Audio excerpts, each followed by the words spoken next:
Good morning. Today we're going to begin by singing something from our hymnal, Come, Come, Whoever You Are, number 188 in the gray hymnal, if you're curious. But we are going to do something a little bit new today. So if you see the words, if you want to go ahead to the words, Julia. Yeah. So normally we sing this, and already it has this great spirit of inclusiveness and acceptance and coming no matter who you are and where you're from together in community. But there's a very important line from the original poem by Rumi that isn't in the setting in our hymnal. So the original words of the poem are, wanderer, worshipper, lover of leaving, it doesn't matter. Ours is not a caravan of despair. Come, even if you have broken your vow 1,000 times. Come, yet again, come.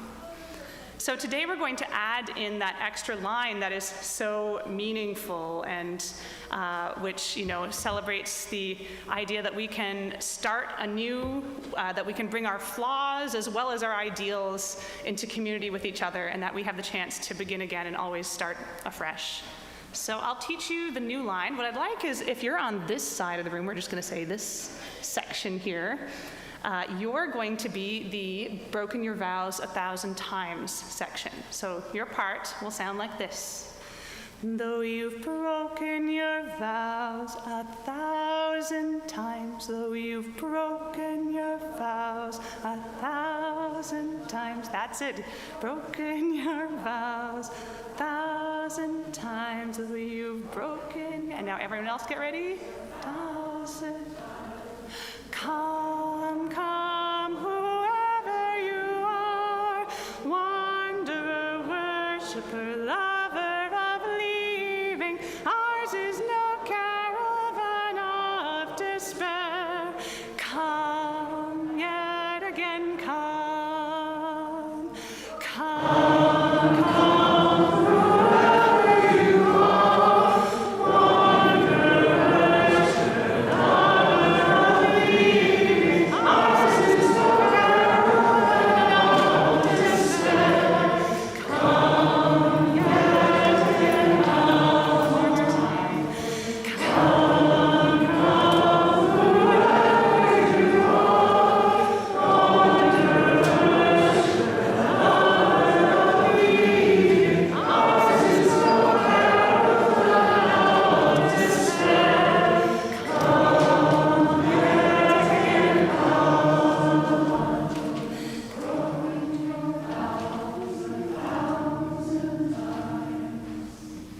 Thank you.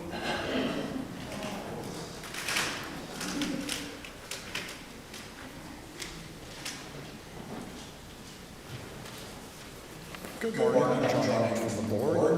Our land acknowledgement is we acknowledge that the campus is located on traditional, unsurrendered, and unceded Algonquin and Anishinaabe territory, and that the work of reconciliation is a responsibility of our congregation and of all Canadians. Our goal is to educate ourselves and all who have ears to hear, to be of service to those who are at risk, and to advocate for justice.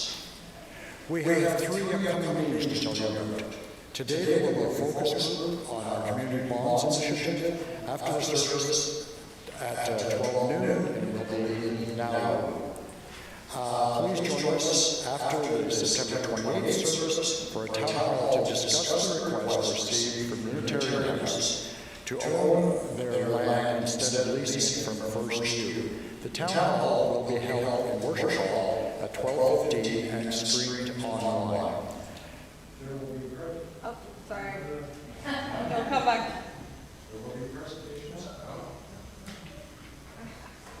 Down.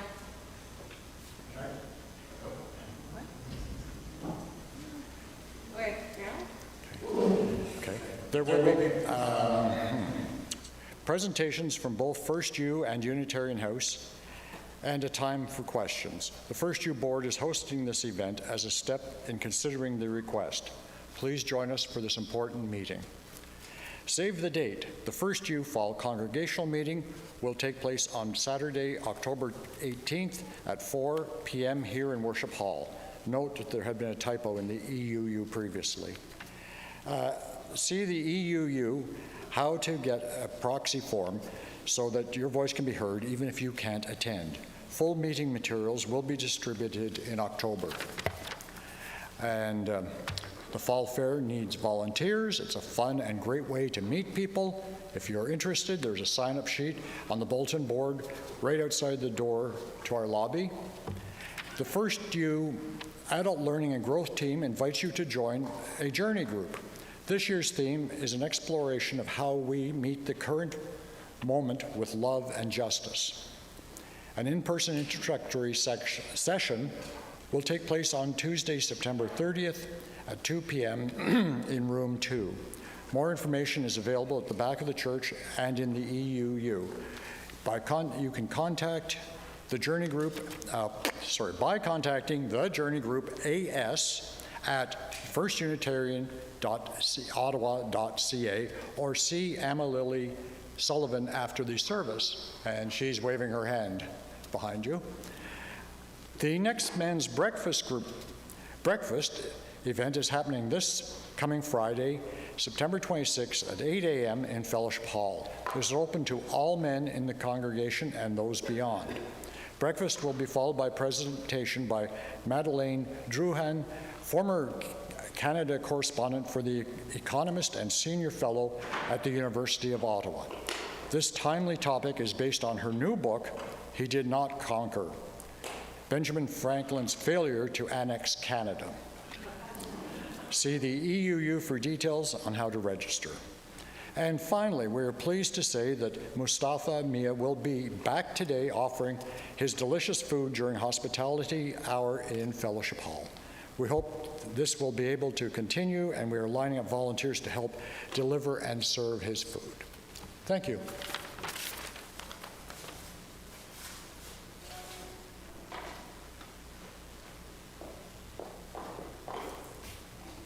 Thank you, John. Good morning. Greetings, friends. I am Reverend Lara Cowtan. My pronouns are she and her, and I am delighted to be here this morning with all of you. I welcome you into this space, whether you're here in person or joining us from the comfort of wherever you are virtually. You are very welcome here. I'm joined today to weave this worship with our worship associate, Kate Kirkwood, and of course, Jen Barnston. Thank you very much for being here with me today. A special welcome for those of you who are visiting for the first time or coming back after a long time. It is so good to see you here, to have you here with us. All are welcome here this morning, whether in body or in spirit, however you have found your path to this place. Whatever you are carrying, your wounds, your joys, whatever you are bringing, in body or in spirit, you are very, very welcome here. After the service, please join us for coffee and fellowship and conversation in the hall there, or in this lounge here if you want to talk about what we are talking about today. Now, I know that John has given you some announcements. Will you bear with me with one more? It's on the back of your order of service as well, and there's so much more information in the newsletter that you can scan or find on the website. But I would like to specially invite you to be with us 2 weeks from now, after the service on Sunday, October 5th. Nicoline Guerriere, who is the Canadian Unitarian Council Congregation Life staff person, will be joining me to create that worship service and also facilitating a very special workshop after the service. It's a startup workshop for our ministry together. And this is a time for all of us to share stories for you about this congregation, and I'm sure there are things that all of us can learn about this congregation from one another, and also for me to share with you about who I am and what I'm bringing, so that together as an entire community, we can shape our pathway of this ministry forward together in a good way. So please put that in your calendars, and I'll see you in 2 weeks. Now, because there are so many familiar and unfamiliar faces in this space, I would like us to take a moment if you're willing to rise, and look around and greet one another, and if you are comfortable doing so, extend a hand of greeting to someone.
Oh, that feels good. Whatever brings you here this morning, may this time that we spend together nourish you and help you to find and keep your balance in this world, that you may go out into the world and live lives of meaning and purpose and joy.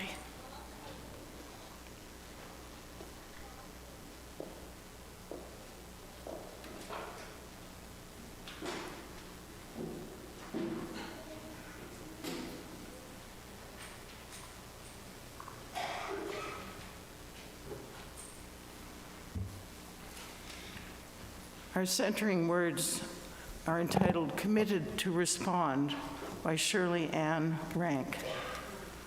Committed to respond to the call of a wounded world, we join together this day with loving hearts, hands, and minds, embracing the interconnected web of water, air, and earth.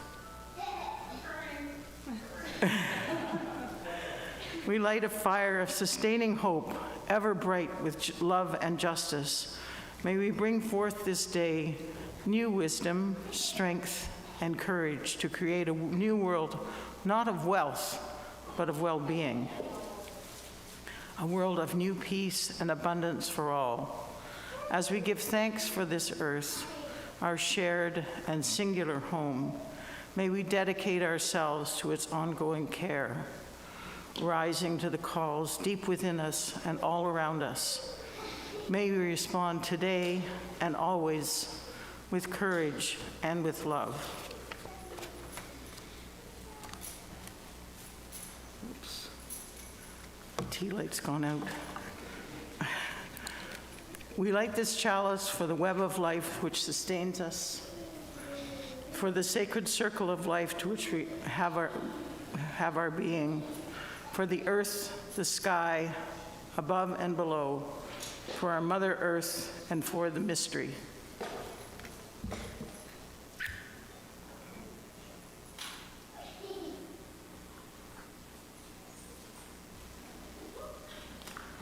And we'll now have the chalice lighting song. Thanks, Jen.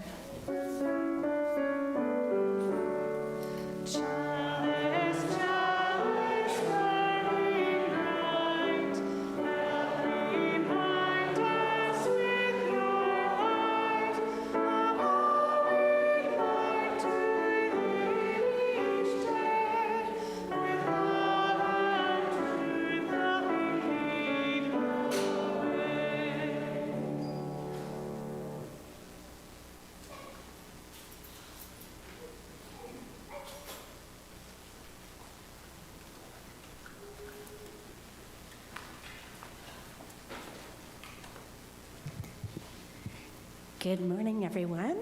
I am Jody McIntosh, the Director of Religious Exploration, and my pronouns are she and her. I have a story this morning, and it is called The Wild by Yuval Zummer. And I invite anyone who's young or young at heart who's already not down here to come on down if you like. And in our song this morning, we said, if you have broken your vows 1,000 times. And that relates to my story, because when we are taking care of our environment, sometimes it's hard, and sometimes we don't do our best. But even if we don't do our best every time, we can wake up the next day and do better. And that's what this story is about. There will also be some slides up here, or my young folks can look at the book as well. Once upon a time, somewhere not far away, was the wild. Everything found a place in the wild, and the wild welcomed all. The wild was vast. It stretched from the shallow shore to the deep ocean. The wild could be restless, a great and wonderful rush of wind and rain and melting snow, where the wild-led seasons followed. It showed the way the swans in the air, for wildebeests across the land, and for whales in the sea. The wild could be still. When the wild slept, so did bears and bats and seeds and trees. The wild always wanted to give. It gave twigs for sparrows to make their nests, earth for foxes to dig their burrows, and everything people needed for their homes. People lived lightly in the wild, and they took care of it just as it cared for them. The wild is so huge and giving that there will always be enough for us, the people would say. But as time went on, people began to care less for the wild, and they took more. They plowed and they mined and they drained and they burned and they dumped and they built. They did not notice that the wild was losing its deep green forests or its bright white ice. One day a child looked out his window and he saw that something had changed. "Why does the wild seem so weak?" he asked, but nobody listened. "What if the wild is unwell?" he asked. "Maybe it needs our help." But everyone just said, "The wild is so huge and giving that there will always be enough for us." The boy watched, and he worried. And then one day, the wild was no longer able to give. What the wild needed was a voice to make the people notice. This time, the boy was not afraid to speak. "Stop," he said. "We are hurting the wild." The wild is huge and giving, but there will only be enough for us if we take care of it. The boy's voice was joined by many others, and their words were loud and clear. Soon every voice was shouting for change, and every change in someone's mind, in someone's home, and in someone's city made a difference. It's those small changes that can make a lot of difference. The changes filled the wild with hope. It stretched its wide arms across the seas. It shook its leafy hair and breathed fresh air once more. Slowly, slowly, the wild was able to give. But this time, nobody took without giving something back. That is our hope. Once upon a time, somewhere not far away, is the wild.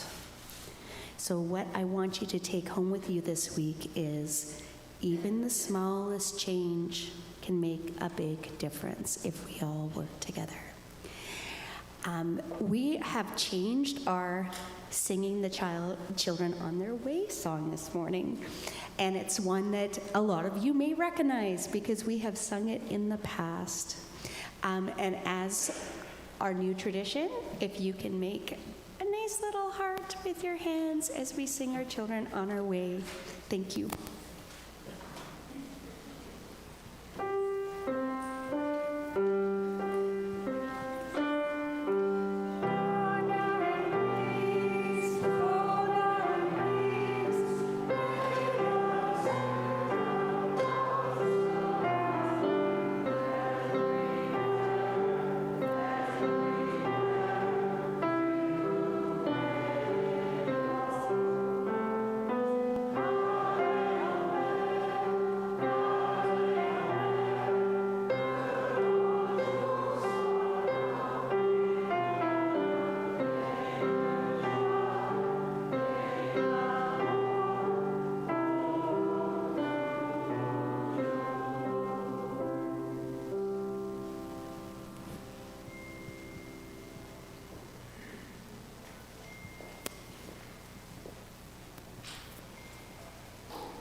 Each time we gather for worship, we set aside a moment to expand the caring ministry of this congregation. Together, we recognize the cycle of life and death, that the circle of love and compassion and witness that is at the center of this and every sacred community. Let us prepare our hearts for this time of sharing with the ringing of our new singing bowl.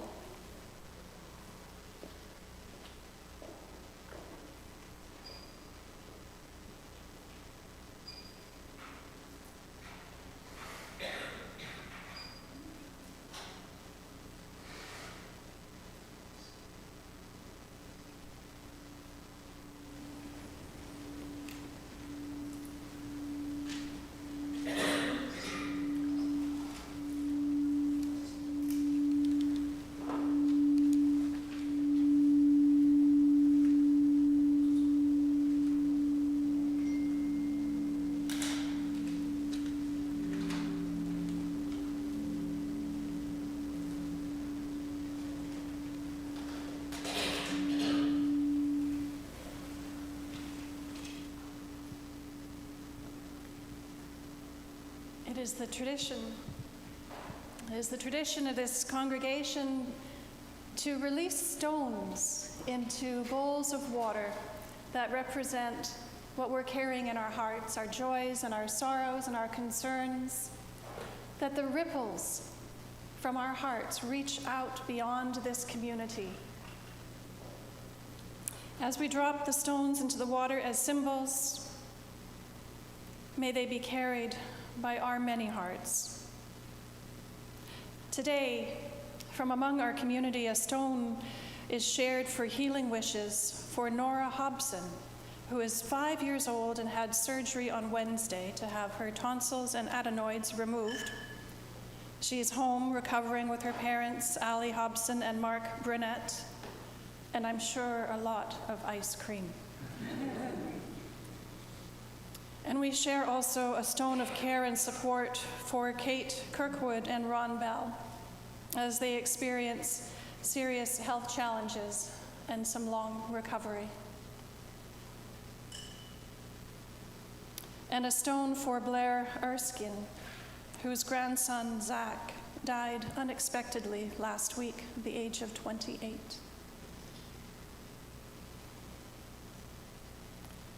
There are caring cards at the back of the sanctuary. I invite you all to participate in sharing your wishes. And at this time, I invite those who wish to come forward and share the stones that represent what is on your heart today.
We share a few more stones of sorrow and concern for the loved ones and victims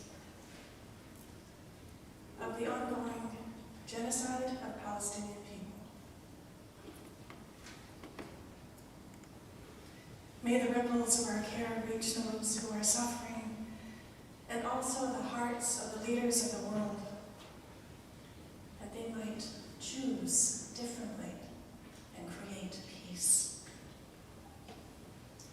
And we offer stones of joy for those who have come here today with a joyful heart, those celebrating birthdays and anniversaries or milestones of sobriety. We celebrate all of you. And we celebrate with you. It is a truth of our human condition that on any given day there are those among us who are celebrating any of life's joys and its promises, as well as those carrying burdens. And oftentimes we carry them both simultaneously. So this last stone, as always, represents all that remains in the silent sanctuary of our hearts. And let us join now in a moment of silent reflection and prayer.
Today's anthem will be performed by Three Rivers singers. The piece is called Moeder Aarde, Aardse Moeder, with any apologies for any mispronunciations for any Afrikaans speakers in our congregation. We'll be singing it in Afrikaans, and the translation will be above us on the screen. It's by South African composer Franco Prinsloo, and the title means Mother Earth, Earthly Mother.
Thank you very much, Three Rivers. It was really lovely. Will our ushers please come forward? Thank you. This congregation has a long history of care, vitality, and bringing people together to move the arc of justice forward. We've been able to live into our hopes and dreams through the generosity of those within and beyond this community. Whether you're here in Worship Hall or anywhere else, we rely on one another to keep this congregation vital and resilient. If you have any questions about how you can give in support of the work of our community, please go to our website or contact our finance manager to find out how to make a donation or contribute to your annual pledge. If you have a smartphone handy, you can use the QR code on the screen or at the back of the order of service to make an online donation. Our gifts are freely given and gratefully received. We dedicate these gifts to the work of our larger community of faith, serving human wholeness, caring for the planet, upholding religious freedom, welcoming the stranger, loving one another.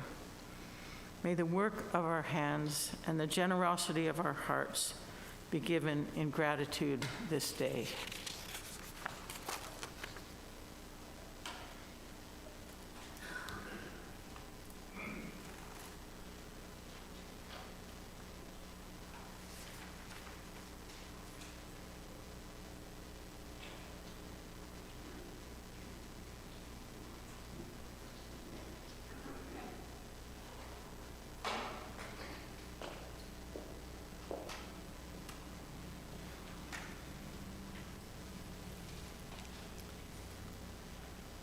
Rosh Hashanah, the Jewish New Year,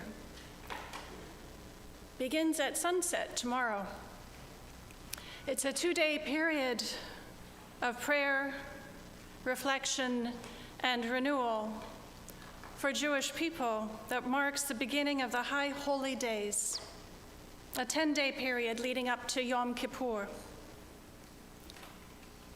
Rosh Hashanah commemorates the creation of the world, and it is a time for Jewish people to reflect on the past year, atone for their sins, and make positive resolutions for the year ahead. I think this is something we can all do. And I think it is timely to remember that every day is a new beginning, that tomorrow is an opportunity for a new way of being, to create a new world, to start a new year. In the midst of the ongoing violence and humanitarian crisis in the Holy Land, these days of reflection, repentance, and commitment to change are critical. Change happened just this morning. Did you hear? Prime Minister Mark Carney has declared that Palestine is an independent state. Change happens one day to the next. The responsive reading that I'm inviting you to participate in this morning may feel at times uncomfortable, the words, but I invite you to question that discomfort and participate anyways. The hymnal was written in the responsive reading was written in the 1960s by Rabbi Jack Raymer, and it speaks deeply to this moment in time as it did to the moment in the 60s and in the 70s and in the 80s. Not only with the genocide, but in global politics and the climate crisis that is happening today and in our own personal lives, let us lift our voices through this responsive reading to amplify this prayer at the beginning of these high holy days, that this new year will bring a brighter future.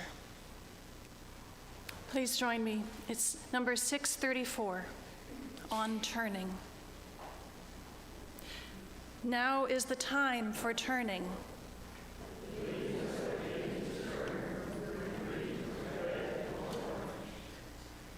The birds are beginning to turn and are heading once more toward the south.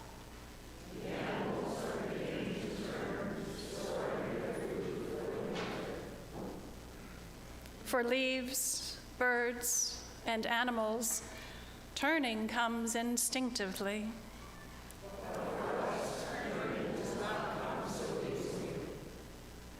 It takes an act of will for us to make a turn. It means breaking with old habits.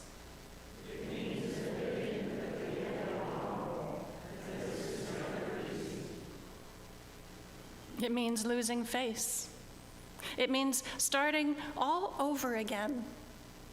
And this is always painful.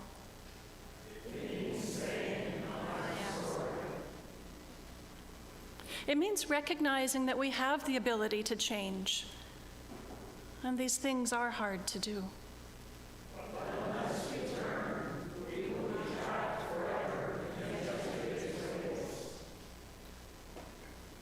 God, help us to turn from callousness to sensitivity, from hostility to love, from pettiness to purpose, from envy to contentment, from carelessness to discipline, from fear to faith.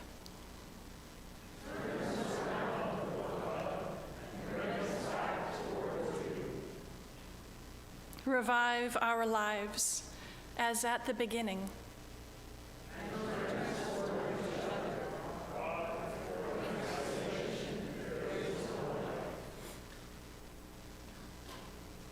Amen.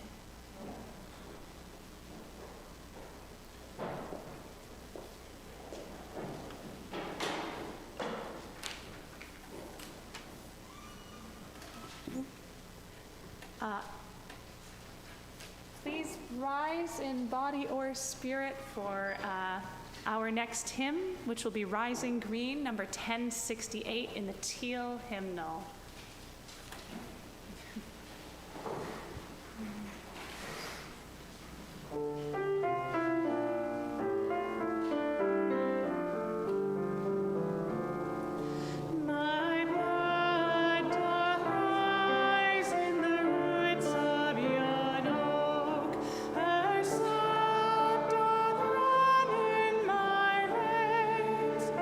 Boundless, my soul,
Yesterday, the annual Climate March took place across Canada and here in Ottawa under the banner, "Draw the Line." People gathered, calling for federal investment in climate-resilient housing, a national clean energy grid, taxation of mega corporations, and most importantly, following Indigenous leadership towards a just and sustainable future. This line in the sand was much more than politics. It was a moral and spiritual call for a line in the sand for all of us. What kind of future do we choose, and will we participate in? What path will we journey on together? The urgency of this march and the message from yesterday was palpable throughout the city. Anybody driving anywhere yesterday experienced that. But it was not simply a rally about emissions targets or energy grids. It was a cry from the heart, a demand that our leaders act with courage and vision for people and the planet, not for profit. And it reminded us, as a people of faith, that climate change is not only a scientific or political issue, it is also a deeply spiritual one. It touches every aspect of our lives, our bodies, our families, our communities, our futures. It touches our grief, our fear, our capacity for hope, our resilience, and our courage. Climate change is not a distant threat. We witness it daily. The wildfires and floods and hurricanes and heat waves altering landscapes all across the planet. And from this corner of the world that we inhabit, maybe feels somewhat sheltered, but we're not immune. We all smelled the smoke this summer. The crisis is here, the crisis is now. A congregant recently shared with me a NASA article from 2021, which seemed to have been lost from our attention, in which scientists project, and not to make you even more scared, but scientists project that in the mid-2030s, rising sea levels will combine with natural lunar nodal cycle, which is an 18-and-a-half-year rhythm that amplifies the tides. The result will be recurrent coastal flooding, sometimes occurring daily for weeks at a time, as the rising sea levels and this cycle of high tides combine. Imagine what this means for cities and families and for those already living precariously near coasts and on low-lying islands. This is 10 years away, my friends. The crisis is real and the timeline is short. Unitarian Universalists, we ground our environmental action in our seventh principle, respect for the interdependent web of existence, of which we are a part. And today we are also guided by the newly adopted statements of values, which are interdependence and pluralism and justice and transformation, generosity and equity, with love at the center. These values, centered on a lasting commitment to love, guide us not only in affirming what we believe, but in how we act, in how we are in the world. It shapes our responses to everything. Our seventh principle teaches us that we are not isolated beings, but part of a larger web. And our values remind us that responding to climate change is not simply about survival, but about shaping a world that is compassionate and inclusive and transformative. And together, they call us into relationship, not ownership of the earth. Not hierarchy, but mutuality. The old proverb reminds us we do not inherit the earth from our ancestors, we borrow it from our children. And when we recognize this, we shift from entitlement to responsibility. And then there's the grief and the anger and the fear associated with the climate crisis, and these are also real and need to be acknowledged and responded to.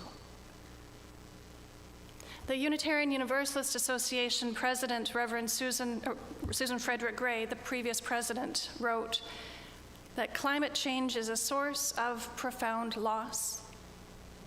It creates collective trauma for us as a people and the planet. And we know that there is more yet to come.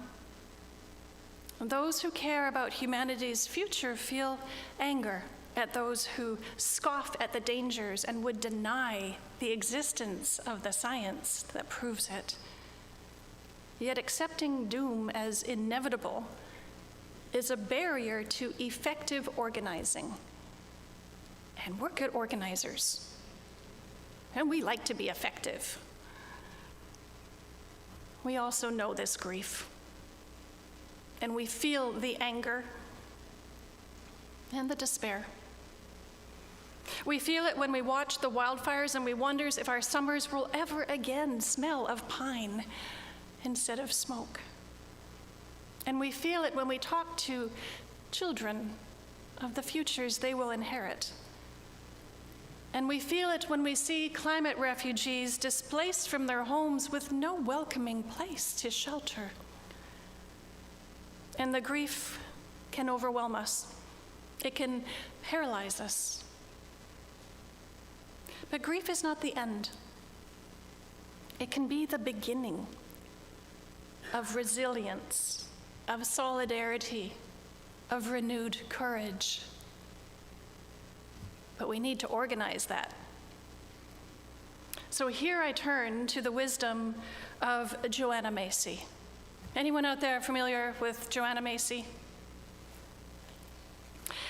She died this past summer in July at the age of 96. But boy, did she leave us a legacy of work. She was an environmentalist, activist, author, and scholar of Buddhism, general systems theory, and deep ecology. And her book, Active Hope, How to Face the Mess We're In with Unexpected Resilience and Creative Power. How's that for a title? She updated that book to follow the pandemic, to recognize the impact that the pandemic had 3 years ago at the age of 93.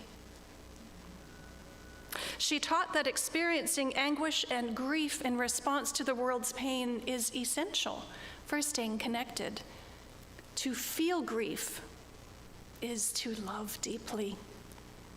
And to mourn is to remember how much this world matters. Macy's Spiral of Active Hope is a 4-stage framework within her larger work that reconnects. The work that reconnects, I believe there was a workshop or a series here that somebody led on the work that reconnects. Am I remembering that? Yeah, we might do that again, eh? So this work provides a pathway to meaningful engagement. There are 4 steps. The first one, and I'm going to give you a couple lists this morning.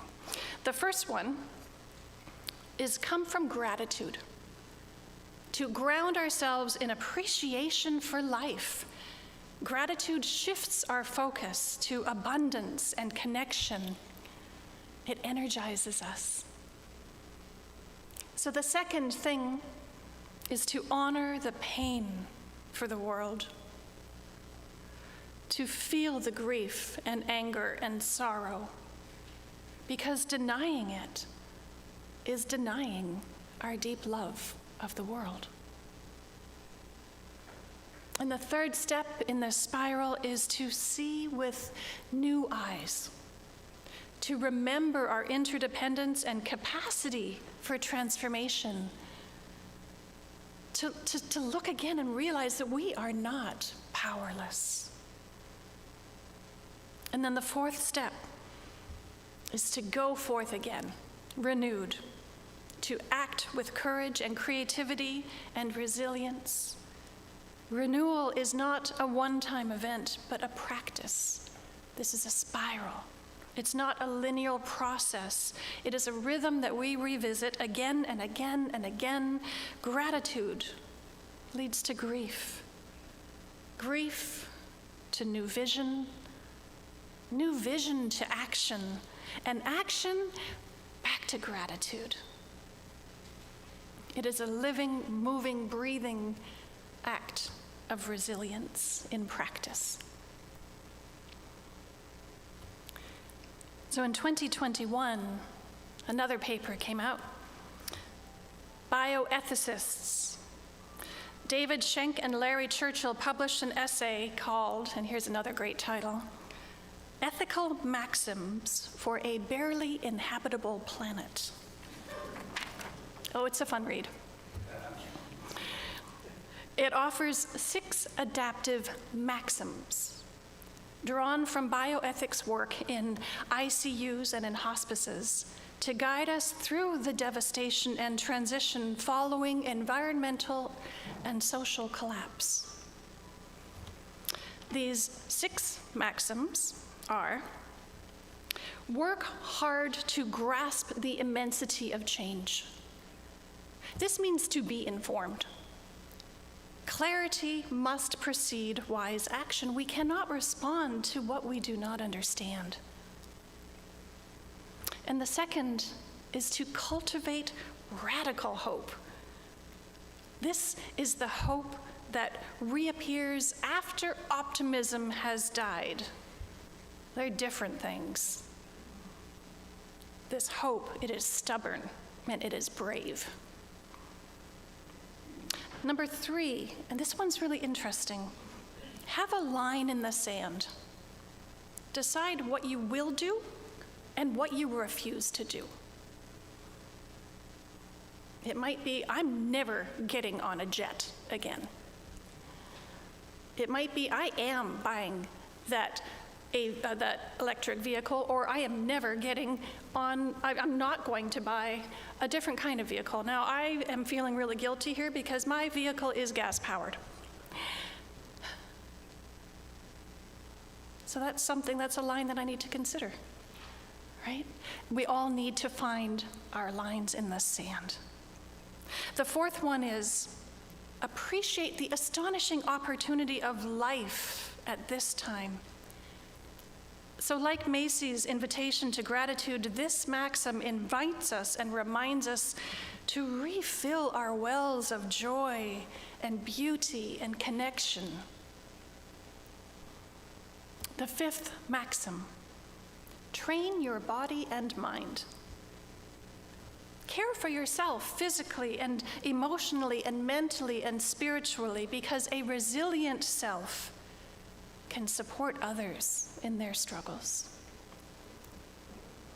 And the sixth one, act for the future generations of all species. To expand our moral imaginations to include all the beings in the web of life. We act not only for our children, but for the forests and the rivers and the creatures who cannot speak for themselves. We act for the wild. These maxims, like Macy's spiral, are practices that shape our hearts and our habits, and they resonate strongly with Unitarian Universalist values of transformation, justice, equity, and generosity, and they remind us that the way forward must be grounded not only in science, but in love and interdependence. And for those of you who are scrambling to take notes, I made a cheat sheet. Yeah. So these are the 2 lists I just gave you. These are the 4 Joanna Macy's Spiral of Active Hope, and the 6 ethical maxims that I just laid out. You can take this home. They're at the back on the table. We can make more copies if we need to, but I thought you might want to revisit this around your dinner table, in the discussion group afterwards, just to think and come up with your own ideas about, how do I come back to a place of gratitude? How can I see this with new eyes? And what do I need to know to truly understand what is happening in the world in order to commit to respond to it? I know you guys like your homework. We need both spiritual resilience and systemic change. And Canada's climate adaptation strategy from a few years ago, it aims to protect biodiversity and to prevent deaths from extreme heat and safeguard communities from fire and flood. That's the aim. And these are important commitments. But climate policy alone is not enough, and it is currently under attack. It's being threatened by plans to increase the harvesting of fossil fuels to boost the economy. Now, I get it. It's complicated. We need those lines in the sand. What are we willing to do, and what are we not willing to do? What is the future that we can imagine, and what's going to make that happen?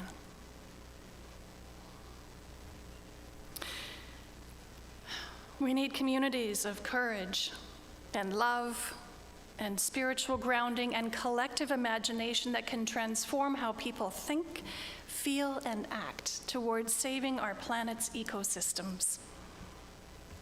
That's you. Our religious faith and our spiritual values have a substantial role to play in giving people the strength to live with the climate crisis, even if the outcome is uncertain, even if we know it's going to hurt. This resiliency that we can build through our efforts to organize, they create the motivation to act with meaning and purpose and hope. And without informed action, the possibilities for solutions never come into being, and therefore we must. Our Unitarian Universalist values give shape to our climate action. Love calls us to care for one another and for all life. And interdependence reminds us that we are part of one great web. Pluralism invites us to learn from Indigenous wisdom and other faith traditions. And justice demands that we address the inequities for those who are suffering most from this crisis. Transformation encourages us to imagine new ways of living, maybe living without the comforts that we really don't need. And generosity moves us to share the resources that we have with those who do not have access to them. Equity calls us to ensure that all have what they need to flourish. And together, these values give us the moral compass to engage with policy and with action and build our own resiliency and support one another. So tomorrow, at the start of Rosh Hashanah, the Jewish New Year, let us all be called to change. The reading that we shared earlier reminds us that turning is not easy.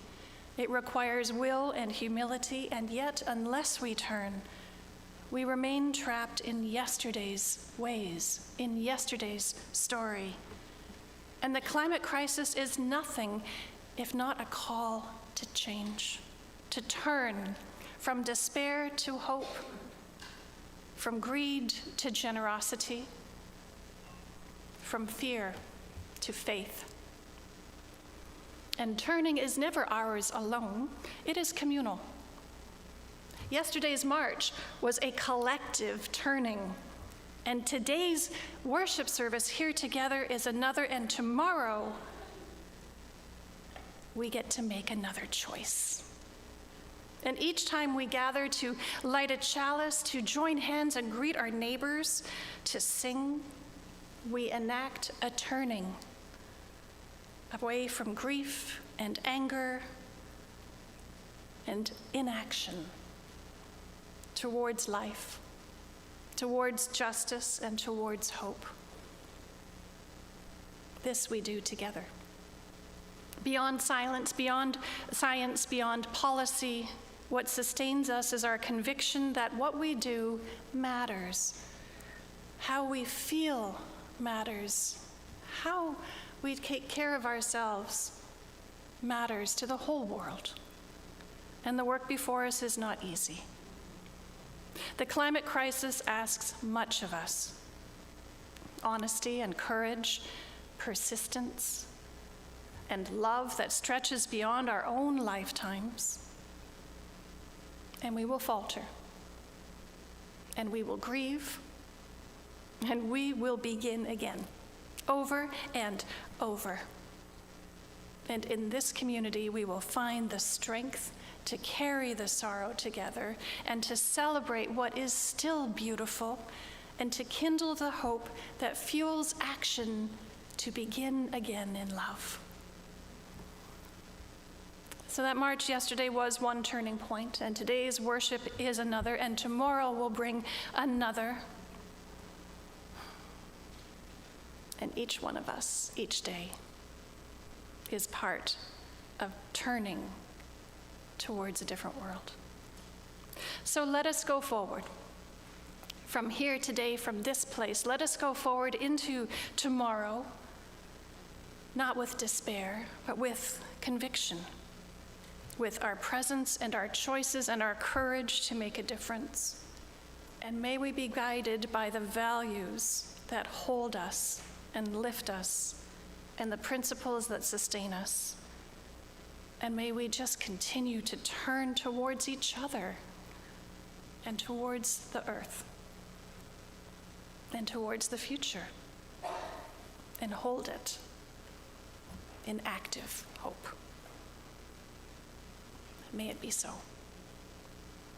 Blessed be. Amen.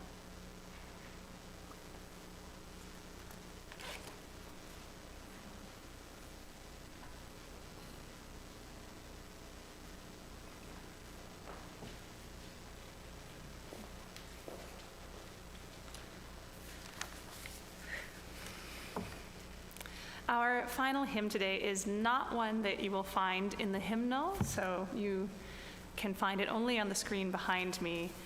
And in following Reverend Lara's very powerful words, I would maybe invite you, I think, in this moment to think about how something like music, like art, the things in our lives that we have that can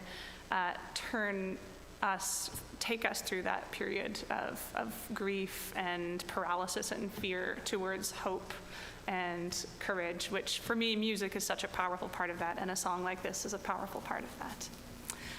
Mariella will be joining me on guitar, and we will sing it for you once through, and then we'll invite you to join in. So we'll sing the first verse once and then invite you to join in. You can rise in body or spirit.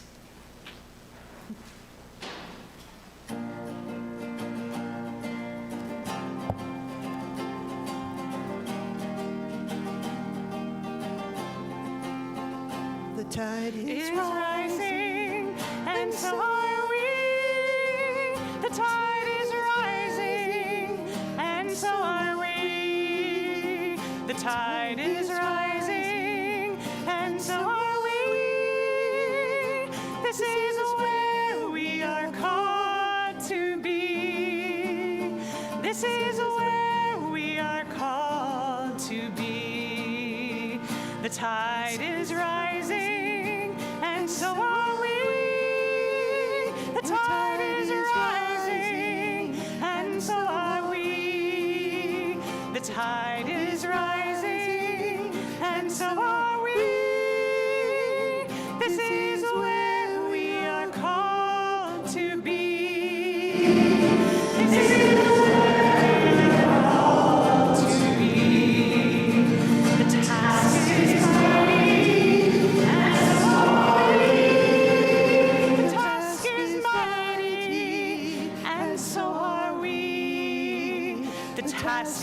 mighty, and so are we. This is where we are called to be. This is where we are called to be. The storm is raging, and so are we. The storm is raging, and so are we. The storm is raging, and so are we. This is where we are called to be. This is where we are called to be. The sun is rising, and so are we. The sun is rising, and so are we. The sun is rising, and so are we. This is where we are called to be. This is where we are called to be.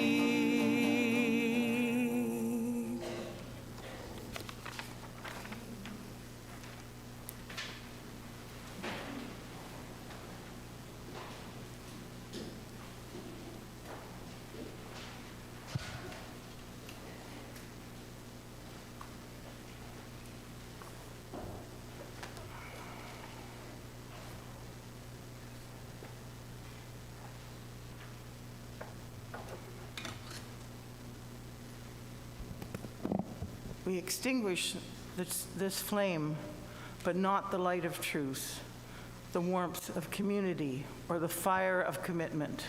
These we carry in our hearts until we are together again.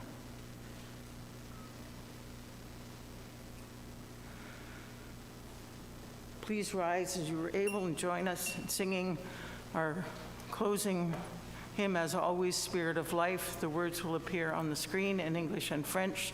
It's also number 123 in the gray hymnal.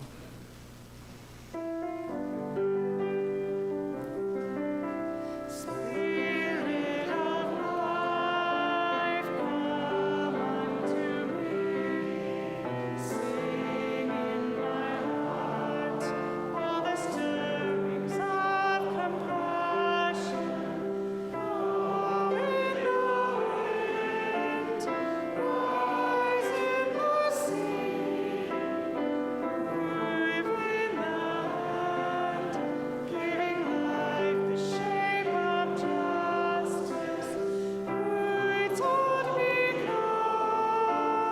we set me free. Spirit of life, come to me, come to me. Source de vie, jaillit en moi. Place dans mon cœur des élans d'exclamation. Chante dans le vent, danse avec la mer. Anime ma main qui façonne la justice. Donne-nous l'ignorance,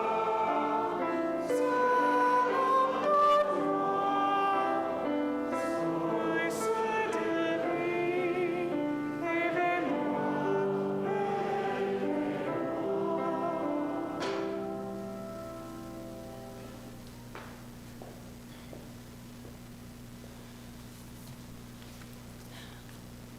Joanna Macy wrote, "Active hope is waking up to the beauty of life on whose behalf we can act. We belong to this world. So may we turn again and again with gratitude and with courage. May we draw the line, not in despair, but in hope. And may our children's children look back and say they acted, they hoped, they cared for the earth. May it be so, and blessed be."